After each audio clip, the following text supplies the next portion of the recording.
येशू ख्रिस्ताच्या नावामध्ये पुन्हा एक वार मी आपल्या सर्वांचं हार्दिक स्वागत करत आहे. बंधू आणि भगिनींनो, दानिएल आणि भविष्यवाणी या मालिकेमध्ये आपण पदार्पण केलेलं आहे. आजचा हा 15व्या क्रमांकाचा संदेश आहे, ज्याचं शीर्षक आहे चौथे श्वापद भाग 2.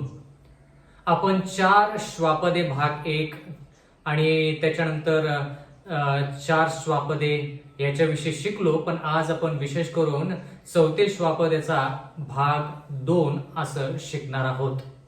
बंधू आणि भगिनींनो, ह्याच्यामध्ये विशेष करून आपण दानिएल 7 ह्या अध्यायाचा आपण वापर करणार आहोत. तर देवाचं वचन उघडण्या अगोदर आपण 2 शब्दाची प्रार्थना करूया. स्वर्गातील जिवंत महान सेनाधीश परमेश्वरा, उपकार मानतो आजच्या संधीबद्दल. परमेश्वरा, उपकार मानतो की तू आम्हा सर्वांना एकत्रित केलेला आहेस तुझं वचन शिकण्याकरिता. प्रेमळ पित्या, ह्या गहन आणि गूढ गोष्टी शिकत असताना तू आम्हाला तुमचा पवित्र आत्मा जो आहे तो पुरव, जेणेकरून ह्या गोष्टी समजण्यासाठी सोप्या जातील आणि फक्त समजून या सोडून न देता परमेश्वरा त्याच्याद्वारे आमच्या आयुष्यामध्ये, ख्रिस्ती आयुष्यामध्ये प्रगती व्हावी. आम्ही आणखी जास्त तुझ्याजवळ यावं, तुझं चरित्र प्रकट करावं म्हणून विनंती करत आहोत. मागत आहोत परमेश्वरा की हे जे संदेश आहे त्या संदेशांवरती तुझा विपुल असा आशीर्वाद पाठव, तुझं वचन आशीर्वादित कर. इथून पुढची वेळ आमचं सर्वस्व तुझ्या हाती सोपवून देत आहोत. नम्र विनंती येशूच्या नावात मागतो, म्हणून तो ऐक. आमेन. बंधू आणि भगिनींनो, दानिएलचा 7वा अध्याय आणि 7वं वचन. ह्यानंतर मी रात्रीच्या दृष्टांतात पाहिले तो पहा, एक चौथे श्वापद विकराळ, भयानक व अतिशय बळकट असे होते. त्याला मोठाले लोखंडी दात होते. ते सर्व काही चावून त्याचा चुरा करी व उरलेले आपल्या पायाखाली तुडवी. ते अगोदरच्या सर्व श्वापदाहून भिन्न होते आणि त्याला 10 शिंगे होती. दानिएलच्या 7व्या अध्यायामध्ये विशेष करून चौथं श्वापद जे आहे, ते चौथं राष्ट्र जे आहे त्याच्याविषयी आपण ह्या ठिकाणी पाहत आहोत. आणि ह्या ठिकाणी असं लिहिलेलं आहे की हे श्वापद विकराळ, भयानक व अतिशय बळकट असे होते. म्हणजे थोडक्यात आपण ह्या ठिकाणी अध्ययन केलेलं आहे की विकराळ म्हणजे काय, भयानक म्हणजे काय, अतिशय बळकट म्हणजे काय. ह्या ठिकाणी असे लिहिलेलं आहे पुढे, त्याला मोठाले लोखंडी दात होते. ते सर्व काही चावून त्याचा चुरा करी व उरलेले आपल्या पायाखाली तुडवी. ते अगोदरच्या सर्व श्वापदाहून भिन्न होते व त्याला 10 शिंगे होती. आता आपण ह्यातून एक शब्द उचलायचा आहे आणि तो म्हणजे पायाखाली तुडवी. आता हा शब्द दानिएल 7 मध्ये दुसऱ्या ठिकाणी कुठं वापरलेला आहे का ते आपण पाहूया. दानिएल 7:19. मग ते चौथे श्वापद, जे इतरांहून भिन्न असून अतिविकराळ होते, ज्याचे दात लोखंडाचे व नखे पितळेची होती, जे सर्व काही चावून त्याचा चुरा करी व उरलेले आपल्या पायाखाली तुडवी. त्याचे काय ते कळावे म्हणून मी इच्छा दर्शवली. बंधू आणि भगिनींनो, ह्या वचनातून आपण विशेष करून शब्द उचलणार आहोत आणि ते शब्द देवाच्या वचनामध्ये कसे वापरले आहेत ते पाहणार आहोत. आता सुरुवातीला आपण त्याचे दात लोखंडाचे होते हे पाहूया. त्याचे दात लोखंडाचे होते हे पाहूया. जसं की आपण स्तोत्र संहिता 35:16 मध्ये वाचत आहोत. स्तोत्र संहिताचा 35वा अध्याय आणि 16व वचन. जेवणाला नावे ठेवणाऱ्या अधर्म्याप्रमाणे त्यांनी माझ्यावर दात ओठ खाल्ले. म्हणजे थोडक्यात ज्या लोकांनी ह्या ठिकाणी दात ओठ खाल्लेले आहेत ते कसे आहेत, अधर्म्याप्रमाणे आहेत असं देवाचं वचन म्हणतात.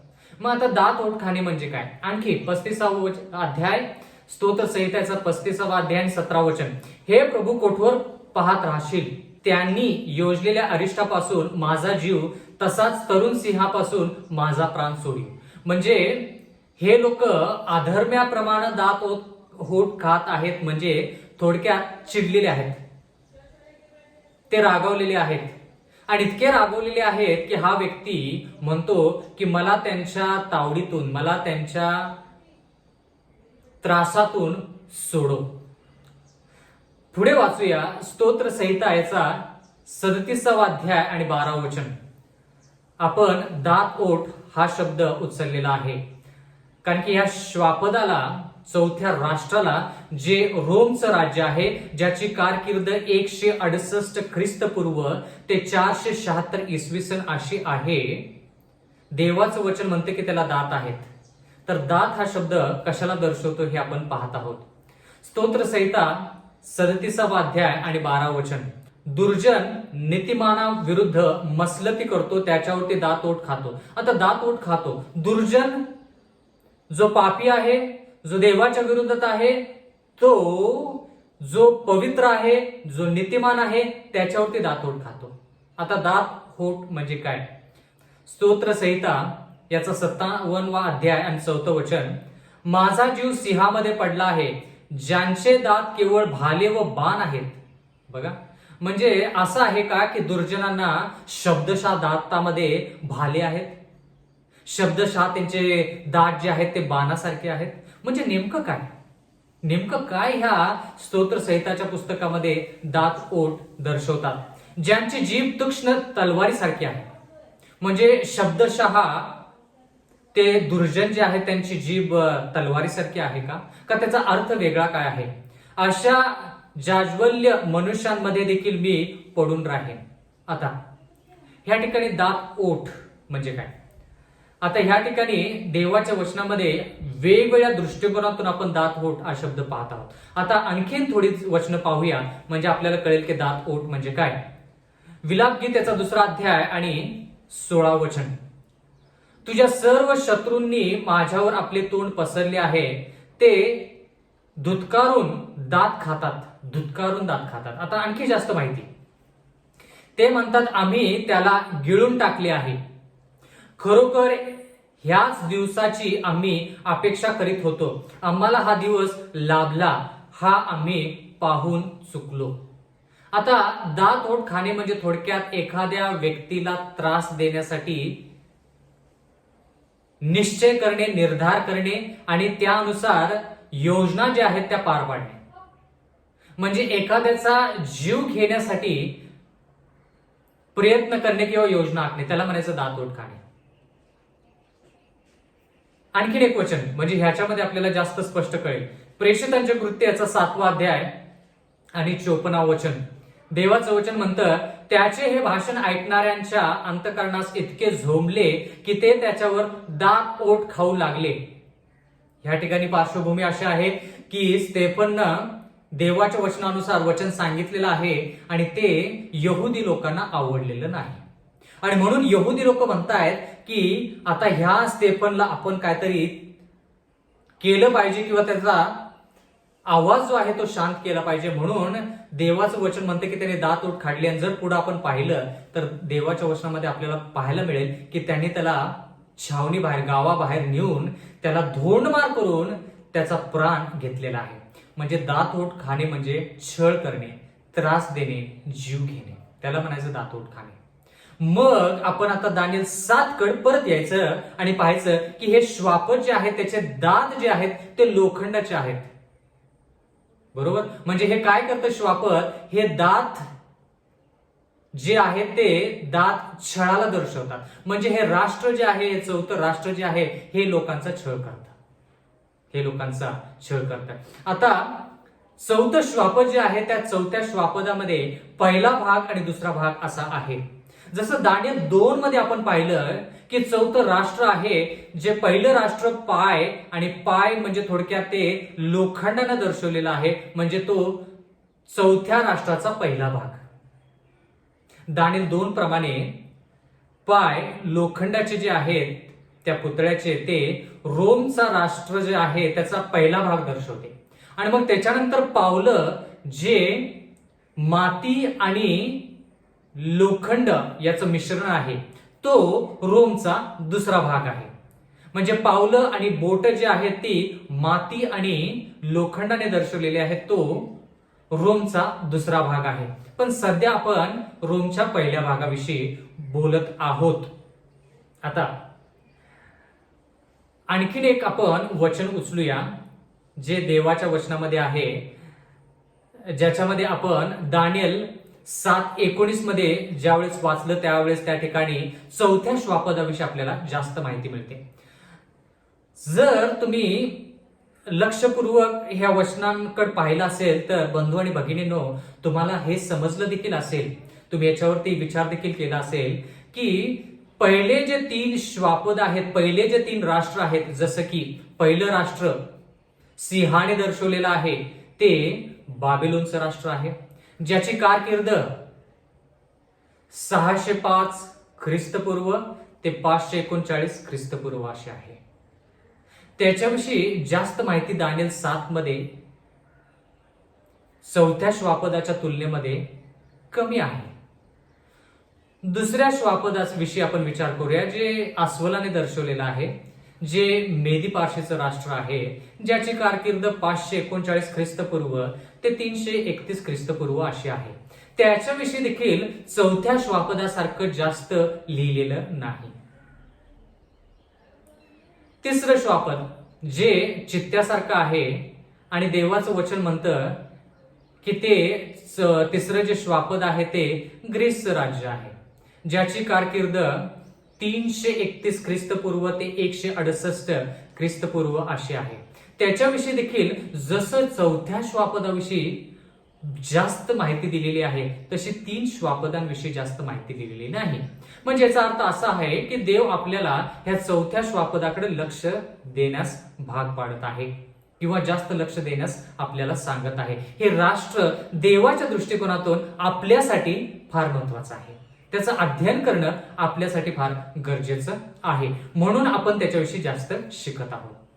प्रियजन हो, जर आपण दानिएल 7:19 मध्ये पाहिलं तर ह्या ठिकाणी लिहिलेलं आहे, मग ते चौथे श्वापद जे इतरांहून भिन्न असून अतिविक्राळ होते, ज्याचे दात लोखंडाचे व नखे पितळेची होती, जे सर्व काही चावून त्याचा चुरा करी व उरलेले आपल्या पायाखाली तुडवी. आता पायाखाली तुडवणे याच्याविषयी पण आपण थोडं शिकणार आहोत. त्याचे काय ते कळावे म्हणून मी इच्छा दर्शवली.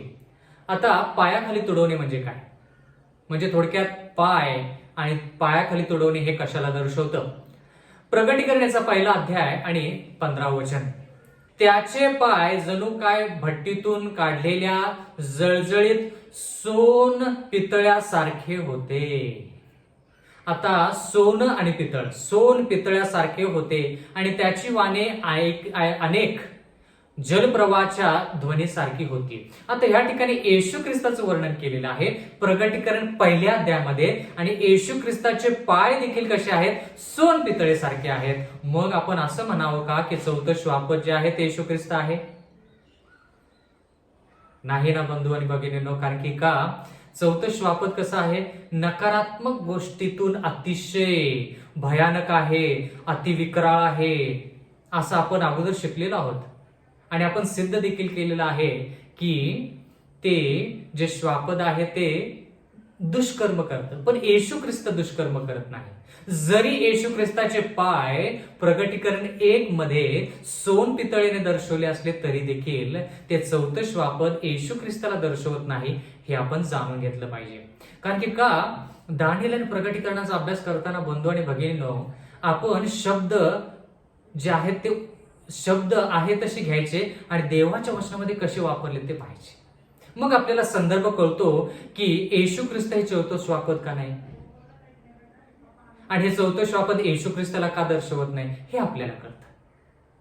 जेवढी जास्त माहिती तेवढा उलगडा जास्त होतो. बर, आता आपण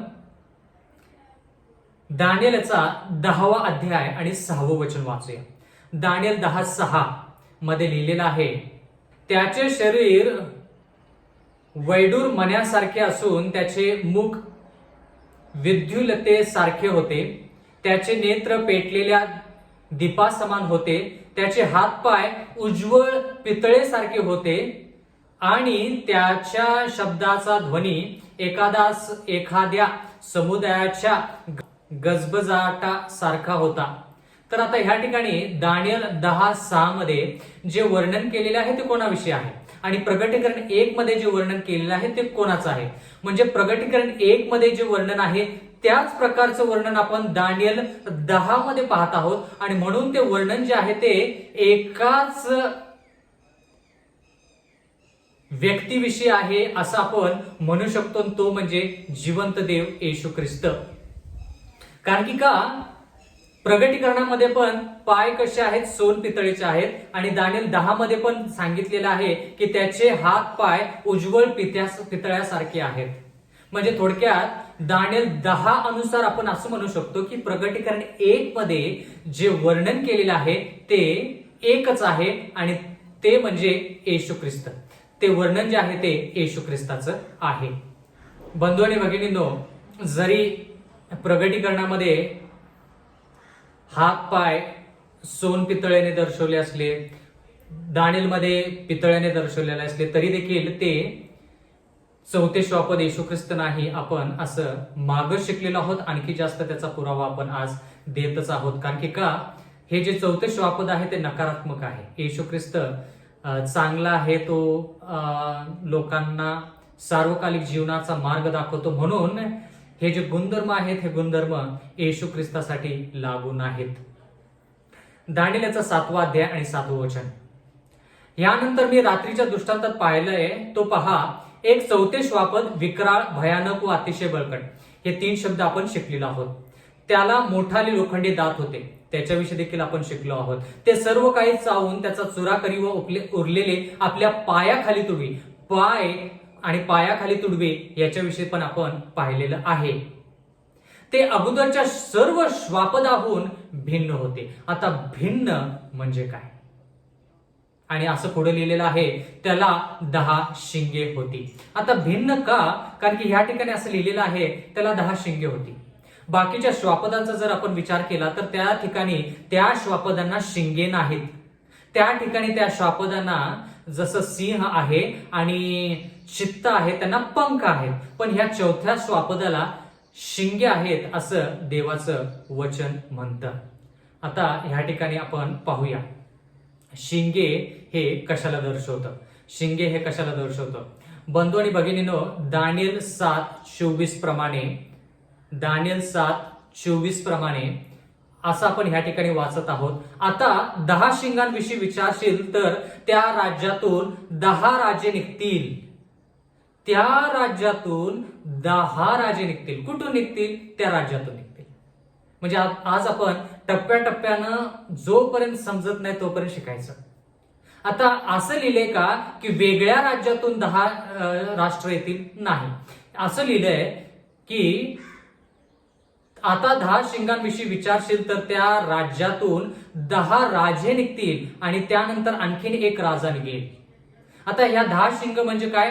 10 शिंगे 10 राजांना दर्शवतात. आता परत आपण दानिएल 7 याच्या 7व्या वचनामध्ये वाचलेलं आहे की ते अगोदरच्या सर्व श्वापदाहून भिन्न होते आणि त्याला 10 शिंगे होती. 10 शिंगे म्हणजे 10 राजे. 10 राजे कुठून येतात? 10 राजे कुठून येतात? त्याच राज्यातून वर येतात. 10 राजे त्याच राज्यातून वर येतात. म्हणजे ज्या राज्याविषयी आपण विचार करत आहोत, चौथं राष्ट्र रोमचं राष्ट्र आहे, तर ह्या चौथ्या राज्यातून कोणकोणते 10 राष्ट्र निर्माण होतात ते आपण पाहूया. तुम्हाला हे जे चित्र दिसत आहे, या चित्रामध्ये तुम्ही जर पाहिलं तर हे जे श्वापद आहे, ह्या श्वापदाला 10 शिंगे आहेत. म्हणजे थोडक्यात ह्या राष्ट्रामध्येच 10 राष्ट्र आहेत. बंधू आणि भगिनींनो, आता हे 10 शिंग काय आहेत ते आपण थोडक्यात पाहूया. माझी अशी आशा आहे की हे तुम्हाला चित्र दिसत आहे.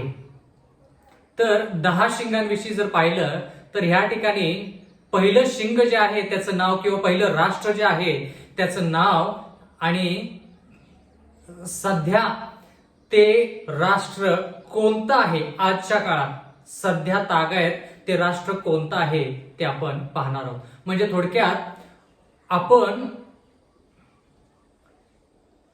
चौथं राष्ट्र जे आहे त्या चौथ्या राष्ट्राचा पहिला भाग जो आहे, जो रोमचा भाग आहे. चौथं राष्ट्र किंवा चौथं श्वापद जे राष्ट्राला दर्शवतं त्याचे 2 भाग आहेत. दानिएल 2 प्रमाणे चौथ्या राष्ट्राचे 2 भाग आहेत. आज आपण पहिल्या भागाविषयी शिकत आहोत. विशेष करून आता पहिल्या भागाविषयी शिकत आहोत आणि ते पहिला भाग जो आहे तो रोमचा भाग आहे आणि त्याला आपण विदर्भी रोम असं दानियल 2च्या काळामध्ये पाहिलेलं आहे. आता विदर्भी रोम जे आहे ते युरोपचा पश्चिम भाग आहे. परत एकदा, युरोपचा पश्चिम भाग जो आहे तो रोमने दर्शवलेला आहे आणि ते रोम जे आहे त्याच्यामध्ये देवाचं वचन म्हणतं की 10 शिंगे आहेत, म्हणजे त्या रोम मध्ये 10 राष्ट्र आहेत, त्या रोमचेच 10 भाग आहेत. आता हे 10 भाग काय आहेत आणि त्याचे राजे जे आहेत याच्याविषयी आपण थोडं शिकूया. आता हे 10 शिंगे किंवा 10 राष्ट्रे कोणती आहेत? पहिलं राष्ट्र अँग्लो सॅक्सन्स, जे आज ग्रेट ब्रिटन याने दर्शवलं जातं किंवा आजच्या काळामध्ये त्याला ग्रेट ब्रिटन असं म्हणतात. तर पहिलं राष्ट्र जे आहे ते पहिलं राष्ट्र अँग्लो सॅक्सन्स असं आहे. दुसरं राष्ट्र फ्रँक्स असं आहे, जे आजच्या जगामध्ये फ्रान्स देशाने दर्शवलेलं आहे. हे दुसरं राष्ट्र झालं किंवा हे दुसरं शिंग म्हणजे राष्ट्र. तिसरं जे आहे शिंग किंवा तिसरं राष्ट्र जे आहे ते ॲल्बनी म्हणजे आजची जी जर्मनी हे राष्ट्र आहे या राष्ट्राला दर्शवतं. हे झालं तिसरं राष्ट्र. तिसरं राष्ट्र आहे ॲल्बनी आणि ते आजच्या जर्मनी या देशाला दर्शवतं. चौथं शिंग म्हणजे चौथं राष्ट्र ज्याचं नाव आहे लोंबार्ड्स. ते जे राष्ट्र आहे ते आजच्या जगामध्ये इटली ह्या देशाला दर्शवते. इटली ह्या देशाला दर्शवते. हे झालं चौथं राष्ट्र. पाचवं राष्ट्र जे आहे किंवा पाचवं शिंग जे आहे जे राष्ट्राला दर्शवतं त्याचं नाव आहे ऑस्ट्रोगॉथ्स आणि ते आजच्या इटलीचा एक भाग आहे त्या भागाला दर्शवतं. इटलीचा एक लहानसा भाग आहे, त्या इटलीमध्ये त्या लहानशा भागाला ऑस्ट्रोगॉथ्स असं म्हटलेलं आहे. तर 1 2 3 4 5 म्हणजे थोडक्यात आपण 5 शिंगांविषयी शिकलो. सहावं शिंग किंवा सहावं राष्ट्र जे आहे त्याला बर्गंडियन्स असं म्हटलं जातं आणि ते आजच्या स्वित्झर्लंड या राष्ट्राने दर्शवलेलं आहे. म्हणजे सहावं राष्ट्र जे आहे ते बर्गंडियन्स नाव जरी असलं तर आजच्या काळानुसार ते स्वित्झर्लंड आहे. आता ही जी नावं आपण जे शिकत आहोत अँग्लो सॅक्सन्स, फ्रँक्स, ॲल्बनी, लोंबार्ड्स, ऑस्ट्रोगॉथ्स, बर्गंडियन्स ही नावं जी आहेत ती जुन्या काळामधली नावं आहेत. म्हणजे ज्या वेळेस हे 10 शिंग होती 168 ख्रिस्तपूर्व ते 476 इसवी सन ह्या काळामध्ये हे जे 10 राष्ट्र होती त्या राष्ट्रांची नावे ही त्यावेळेस होती. पण आता या राष्ट्रांची नावे बदलली असून आजची जी नावं आहेत ती नावं देखील मी तुम्हाला सांगत आहे. आता त्याच्यानंतर सातवं जे आहे ते विसिगॉथ्स. म्हणजे विसिगॉथ्स जे अगोदरच्या काळामध्ये दर्शवलं गेलं तेच राष्ट्र आज स्पेन नावाने नामांकित आहे किंवा प्रसिद्ध आहे. आता 8वं शिंग किंवा 8वं राष्ट्र सुवी हे राष्ट्र जे आहे हे 8वं राष्ट्र आहे आणि आजच्या काळानुसार त्याचं नाव जे आहे ते पोर्तुगल असं आहे. बर का. आता 9वं शिंग पाहूया. 9वं शिंग जे आहे ते 9वं शिंग किंवा 9वं राष्ट्र जे आहे ते वॅन्डल्स असं आहे. पण ते आज आफ्रिकेचा उत्तर भाग, आफ्रिके खंडाचा उत्तर भाग जो आहे तो उत्तर भागाला दर्शवतं आफ्रिकेचा. त्याचं नाव त्या काळामध्ये वॅन्डल्स, आता ते उत्तर आफ्रिकाचा भाग जो आहे त्याला दर्शवतं. आणि 10वं म्हणजे थोडक्यात इटलीचा आणखीन एक भाग ज्याचं नाव आहे हेरिवली. हेरिवली बर का. तर महत्वाची ही माहिती आहे, कारण की माहिती जी आहे या माहितीच्या आधारावरती आपण लहान शिंग कोण आहे आणि ते 10 शिंगानंतर येतं असं देवाचं वचन म्हणतं, ते लहान शिंग कोण आहे हे आपण जाणून घेतलं पाहिजे. आता 10 शिंगांविषयी माहिती मिळाली.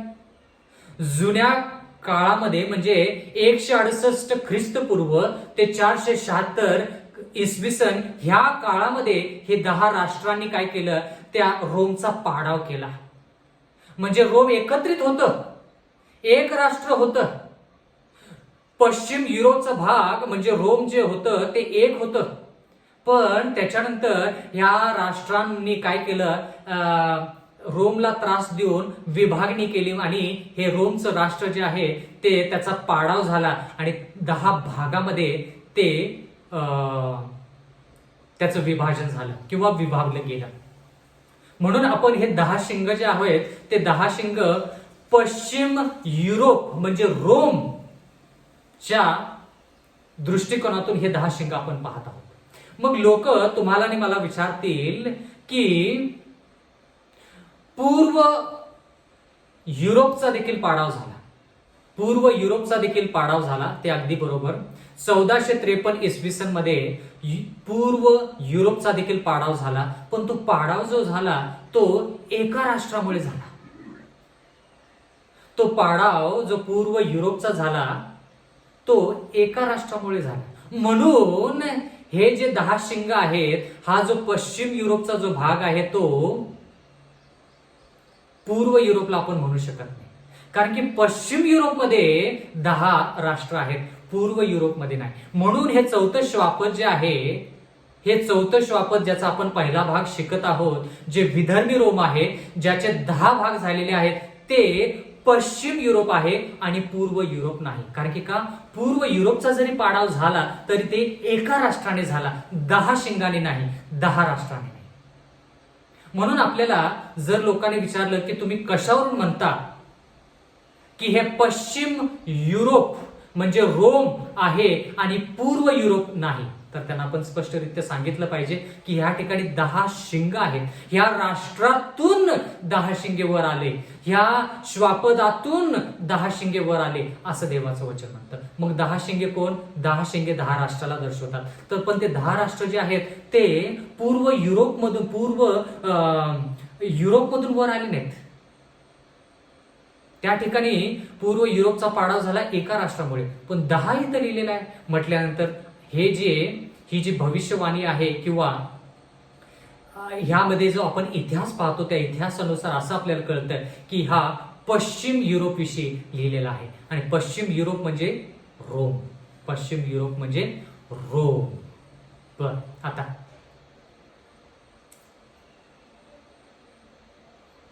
बंधू आणि भगिनींनो, आपण पुढे शिकूया.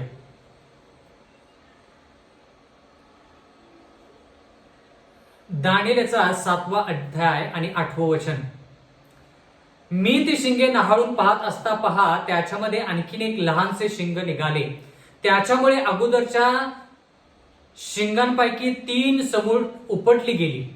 आता ह्या ठिकाणी असं लिहिलेलं आहे, एक लहानसं शिंग 10 शिंगानंतर येतं. म्हणजे काय, एक लहानसं राष्ट्र 10 राष्ट्रांनंतर येतं.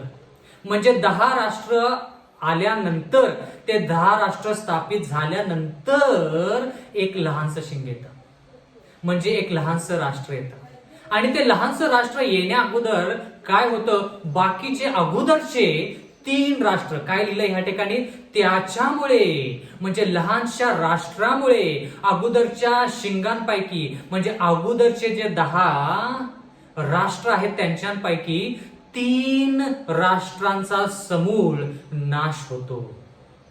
आता ह्या लहानशा शिंगामुळे, लहानशा राष्ट्रामुळे असं देवाचं वचन म्हणतं. म्हणजे हे लहानसं राष्ट्र स्थापित होण्याकरिता ते अगोदरच्या 10 राष्ट्रांपैकी 3 राष्ट्रांना समूळ नष्ट करतं. आता हे लहानसं शिंग काय आणि ते 3 राष्ट्रांचा समूळ नाश काय का करतं याच्याविषयी आपण थोडक्यात पाहूया. आता हे लहानसं शिंग काय आहे त्याच्याविषयी जास्त माहिती आपण घेऊया, जेणेकरून आपल्याला याच्याविषयी जास्त समजेल. आपण मागं देखील शिकलो की येशू ख्रिस्त ह्या विदर्भी रोमच्या काळामध्ये जन्माला आला, तो आयुष्य जगला, त्याने क्रूसावरती आपल्या प्राणांची आहुती दिली, तो पुनरुत्थान झाला आणि ह्याच काळामध्ये तो स्वर्गरोहण देखील झाला, म्हणजे विदर्भी रोमच्या काळामध्ये. पण ह्या 10 राष्ट्रांनंतर एक लहानसं राष्ट्र येतं, त्याचे गुणधर्म पाहिल्यानंतर आपल्याला कळेल की ते राष्ट्र कोणतं. आता थोडक्यात आपण त्याचे जे गुणधर्म आहेत ते गुणधर्म पाहूया. पहिला गुणधर्म, दानिएल याचा 7वा अध्याय आणि 8वं वचन. या ठिकाणी असं लिहिलेलं आहे की हे लहानसं शिंग जे आहे, मी ती शिंगे न्हाळून पाहत असता पहा त्याच्यामध्ये आणखीन एक लहानसे शिंग निघाले, त्याच्यामुळे अगोदरच्या शिंगांपैकी 3 समूळ उपटली गेली. आता हे राष्ट्र जे आहे, हे लहानसं राष्ट्र जे आहे, हे राष्ट्र लढाई करून 3 शिंगांना किंवा 3 राष्ट्रांना नष्ट करतं किंवा पादाक्रांत करतं. म्हणजे थोडक्यात पहिला मुद्दा नंबर 1, हे जे राष्ट्र आहे, लहानसं राष्ट्र आहे, ते राजकीय आहे. हे जे राष्ट्र आहे, मुद्दा नंबर 1, ते राजकीय राष्ट्र आहे. कारण की का, राजकीयरित्या लढाई करून ते 3 राष्ट्रांना पराजित करतं. मुद्दा नंबर 2, आता हे लहानसं राष्ट्र जे आहे, लहानसं शिंग जे आहे, ते कुठून आलं, त्याची जागा काय, त्याचं ठिकाण काय, हे देखील आपण शोधून काढलं पाहिजे. जसं आपण 10 शिंगांची जागा, 10 शिंगांचं ठिकाण शोधून काढलं, त्यांची नावे शोधून काढली, तसं आता ह्या लहानशा शिंगाचं ठिकाण काय आहे ते आपण पाहूया. या ठिकाणी लिहिलेलं आहे दानिएल 7व्या अध्याय आणि 8व्या वचनामध्ये, मी ती शिंगे न्हाळून पाहत असता पहा त्याच्यामध्ये आणखीन एक लहानसं शिंगे निघाली, त्याच्यामुळे अगोदरच्या शिंगांपैकी 3 समूळ उपटली गेली. आता 10 शिंगांची जी जागा आहे, 10 शिंगांचे जे ठिकाण आहे, त्याच्यानंतर हे लहानसं शिंग आलं, पण त्याने काय केलं, 3 शिंगांचा, 3 राष्ट्रांचा समूळ नाश केला. म्हणजे थोडक्यात काय, हे लहानसं शिंग जे आहे ते त्याच ठिकाणाहून येतं, पण फरक एवढाच आहे की 10 शिंगांच्या नंतर. पण 10 शिंग ज्यावेळेस असतात त्यावेळेस हे राष्ट्र अस्तित्वात नसतं. 10 शिंग आली, ती स्थापित झाली, 10 राष्ट्र स्थापित झाली की मग हे लहानसं राष्ट्र वर येण्यासाठी कुठून, त्याच ठिकाणावर वर यायचं. जर ह्या लहान शिंगाला, या लहान राष्ट्राला जर वर यायचं तर त्यानं काय केलं पाहिजे, 3 राष्ट्रांना नष्ट केलं पाहिजे किंवा पराजित केलं पाहिजे. कोणते 3 राष्ट्र, 10 राष्ट्रांपैकी. म्हणजे ह्या लहान शिंगाची जागा कुठे आहे, त्याच ठिकाणी ज्या ठिकाणी 10 राष्ट्र आहेत. म्हणजे थोडक्यात काय, पश्चिम युरोप किंवा रोम, ह्याच ठिकाणी त्या शिंगाची जागा किंवा शिंगाचं ठिकाण आहे. मुद्दा नंबर 3, लहानशा शिंगाविषयी विचार करत आहोत. मुद्दा नंबर 3, हे लहानसं शिंग निघालं कधी, लहानसं शिंग आलं कधी, म्हणजे हे राष्ट्र उदयास आलं कधी. आपण काय शिकलो आतापर्यंत, चौथ्या राष्ट्राचा पहिला भाग, त्याची कारकीर्द काय, 168 ख्रिस्तपूर्व ते 476 इसवी सन. आता त्याच्यानंतर हे लहान राष्ट्र आलं. म्हणजे थोडक्यात काय, 476च्या नंतरच ह्या राष्ट्राची कारकीर्द सुरू झाली पाहिजे वेळेनुसार. कारण की 476 इसवी सन पर्यंत 10 राष्ट्र होती, त्याच्यानंतर हे लहान राष्ट्र आलं. म्हणजे काय, 476च्या नंतर ह्या लहान राष्ट्राची कारकीर्द सुरू झाली. म्हणजे थोडक्यात ह्या लहान राष्ट्राला जर ह्याची कारकीर्द सुरू करायची, ह्या राष्ट्राला जर स्वतःला स्थापित करायचं, लहान शिंगाला ह्या लहान राष्ट्राला जर स्थापित करायचं, तर काय केलं पाहिजे, सुरुवातीला 3 राष्ट्रांना त्यानं काय केलं पाहिजे, पराजित केलं पाहिजे. पराजित केल्यानंतर मग हे राष्ट्र अस्तित्वात येतं. मग स्थापन होण्यासाठी या राष्ट्राला थोडा वेळ लागतो, स्थापन होण्याकरिता ह्या राष्ट्राला थोडा वेळ लागतो. आणि मग स्थापन झाल्यानंतर हे राष्ट्र सर्व जगामध्ये राष्ट्र म्हणून ओळखलं जातं. हा झाला तिसरा मुद्दा काय आहे? हे लहानसं राष्ट्र, हे लहानसं शिंग 476 इसवी सनच्या नंतर येतं. म्हणजे ह्या राष्ट्राची कारकीर्द जी आहे ती 476 इसवी सनच्या नंतर आहे. त्याची तारीख काय आहे ते मी तुम्हाला नक्कीच सांगेन, पण थोडक्यात 476 इसवी सनच्या नंतर आहे. आता मुद्दा नंबर 4, दानिएल याचा 7वा अध्याय आणि 8वं वचन. म्हणजे थोडक्यात आपण एका वचनातून 3 ते 4 मुद्दे उचललेले आहेत, जेणेकरून आपल्याला हे लहानसं शिंग काय आहे, त्याचं नाव काय आहे, ते काय करतं ह्याच्याविषयी कळेल. मी ती शिंगे न्हाळून पाहत असता, पहा त्याच्यामध्ये आणखीन एक लहानसं शिंग निघाले. त्याच्यामुळून अगोदरच्या शिंगांपैकी 3 समूळ उपटली गेली आणि त्या शिंगाला, मुद्दा नंबर 4, आणि त्या शिंगाला मनुष्याच्या डोळ्यासारखे डोळे होते आणि त्याला मोठमोठ्या गोष्टी बोलणारे तोंड होते.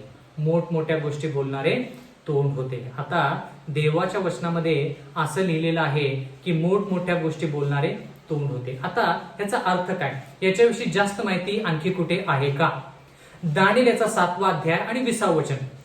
त्याला मनुष्यासारखे डोळे आणि मोठमोठे बोलणारे तोंड. आता याच्याविषयी दानिएल 7:20 मध्ये काय लिहिलेलं आहे ते पाहूया. त्याच्या डोक्याला 10 शिंगे असून आणखीन एक शिंग निघाले. त्याच्यामुळे 3 शिंगे उपटून पडली. ह्या शिंगाला डोळे व मोठमोठ्या गोष्टी बोलणारे तोंड असून ते आपल्या बरोबरच्या इतर शिंगांहून लठ्ठ दिसत होते. म्हणजे ह्या ठिकाणी ही देव सांगत आहे की रोमचा 4थ्या श्वापदाचा, 4थ्या राष्ट्राचा हा दुसरा भाग आहे. पहिला भाग काय आहे? विदर्भी रोम. त्या विदर्भी रोमचे किती भाग झाले, किती तुकडे झाले? 10 भाग झाले, 10 तुकडे झाले बंधू आणि भगिनी. कळालं का? आणि त्याच्यानंतर आपण पाहत आहोत ह्या 4थं राष्ट्र जे रोम आहे त्याचा दुसरा भाग, म्हणजे 476च्या नंतरचा भाग, जे लहान शिंगाने दर्शवलेला आहे, लहान राष्ट्राने दर्शवलेला आहे. पण ते राष्ट्र कोण आहे, काय आहे, त्याचे गुणधर्मांवरून आपण शोधून काढायचंय. बंधू आणि भगिनींनो, देव स्पष्टपणे ह्या लहान शिंगाचं नाव देऊ शकला असता, पण देवाची इच्छा आहे की लोकांनी त्याचे गुणधर्म पाहून त्या राष्ट्राला ओळखावं. पण जर आपण या शिंगाविषयी विचार केला तर ह्याच्यामध्ये आपल्याला असं पाहायला मिळतं की थोडक्यात गुणधर्म जे आहेत ते हे राष्ट्र स्वतःला म्हणतं की मला देवासारखं व्हायचंय. स्वतःला काय म्हणतं? मला देवासारखं व्हायचंय. म्हणून ह्या ठिकाणी देवाला जे शब्द वापरलेले आहेत तेच शब्द ह्या राष्ट्राला वापरलेले आहेत. पण कसं? देव सकारात्मक, चांगल्या दृष्टिकोनातून ते शब्द देवासाठी वापरलेले आहेत. आणि हे राष्ट्र चुकीच्या गोष्टी करतं, परंतु तेच शब्द देवाचे जे आहेत तेच शब्द ह्या राष्ट्राला वापरलेले आहेत. म्हणजे थोडक्यात हे राष्ट्र स्वतःला म्हणतं मला देवासारखं व्हायचंय. देवासारखं म्हणजे काय? देव व्हायचंय थोडक्यात. पण जे मुद्दे आपण शिकणार आहोत त्याच्यावरूनच आपण हे स्पष्ट करणार आहोत की हे लहानसं शिंग कोण आहे आणि कोणत्या राष्ट्राला दर्शवतं. तर बंधू आणि भगिनींनो, माझी अशी इच्छा आहे की जसं आज आपण माझ्या संगती जोडले गेलेले आहात तसंच आपण येणाऱ्या काळामध्ये देखील जोडलं, स्वतःला तुम्ही माझ्या संगती आणि देवाच्या वचनासंगती जोडा, जेणेकरून आपण हे वचन जे आहे ते आणखी जास्त खोल शिकूया आणि आपल्या आयुष्यामध्ये संजीवनी घडून आणूया, जेणेकरून आपल्याला देखील त्याचा फायदा होईल आणि इतरांना देखील त्याचा फायदा होईल. आपण प्रार्थना करूया. सर्व समर्थ जिवंत परमेश्वर देवा, अखिल विश्वाच्या उत्पन्नकर्त्या प्रभू, उपकार मानतो आजच्या या संदेशाबद्दल. मागत आहोत परमेश्वरा की हे वचन आणखी आणि जास्त सखोल आम्ही शिकावं आणि शिकून परमेश्वरा तुझ्या इच्छानुसार वाटचाल करून सार्वकालिक जीवन प्राप्त करावं आणि आमच्याद्वारे इतरांना देखील सार्वकालिक जीवन मिळावं असं होते. इथून पुढची वेळ आमचं आयुष्य तुझ्या हाती सोपून देऊन नम्र विनंती येशूच्या नावात मागतो म्हणून तो ऐक. आमेन.